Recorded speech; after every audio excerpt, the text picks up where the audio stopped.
महिलाओं का रास्ता नेताओं के बिस्तर से निकलता है, बिल्कुल सच बात है। आज मैं भी आपको अपना एक एक्सपीरियंस बताऊंगी। मधु किश्वर जी अभी जो आरोप लगा रही हैं, जिन्होंने मोदी नामा लिखा है, बहुत उनके साहस को प्रणाम। सच्चाई तो खैर अभी सामने आएगी, लेकिन उनके साहस को मैं प्रणाम करती हूँ। 2009-10 में मेरा स्कूल और कॉलेज चलाया करती थी, तो वहाँ कभी कोई प्रोग्राम होता था लेक्चर देने के लिए, मुझे एज ए वक्ता बुलाया जाता था।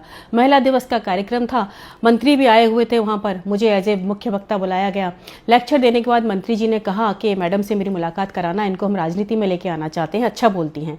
उन्होंने कहा मैडम राजनीति में आप आओगे? मैंने कहा मेरी कोई दिलचस्पी नहीं है राजनीति में आने की। उन्होंने कहा अच्छे लोग नहीं आएंगे तो कैसे बात बनेगी? आखिरकार मैंने पार्टी ज्वाइन कर ली और 1 साल मैंने पार्टी में काम किया। कोई भी पार्टी दूध की धुली नहीं है, आपको बता दूं, हर पार्टी का यही हाल है। लेकिन जितनी बड़ी धर्माधिकारी उतनी बड़ी व्यभिचारी, ये बिल्कुल सत्य बात है। 1 साल पार्टी में रहकर मैंने जो देखा पार्टी का हाल, महिलाओं की जो स्थिति देखी और देखा कि महिलाएं किस तरीके के कंप्रोमाइज करने को तैयार हैं।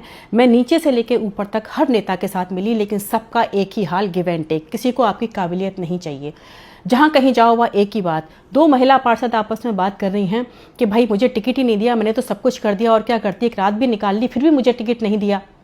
हमने कहा इस बल पे राजनीति में आओगी? तो उन्होंने मुझे कहा तो क्या तुम सोचती हो काबिलियत के दम पे या महिलाओं को भेजा जाता है? नहीं भाई, महिलाओं की काबिलियत किसी को नहीं चाहिए होती है, वो तो उसके लिए तो पुरुष ही बहुत हैं। और मैंने भी देखा कि सच में मेरी काबिलियत वहाँ किसी को नहीं चाहिए थी, सबको एक ही चीज़ चाहिए थी।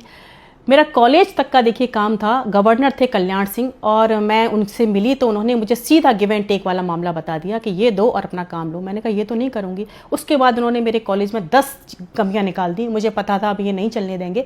आखिरकार मैंने कॉलेज बंद कर दिया। तो राजनीति में ये बिल्कुल सत्य बात है, 2% महिलाएं हैं जो राजनीति में बिना इस कंप्रोमाइज़ के जाती हैं। और वो 2% कौन है?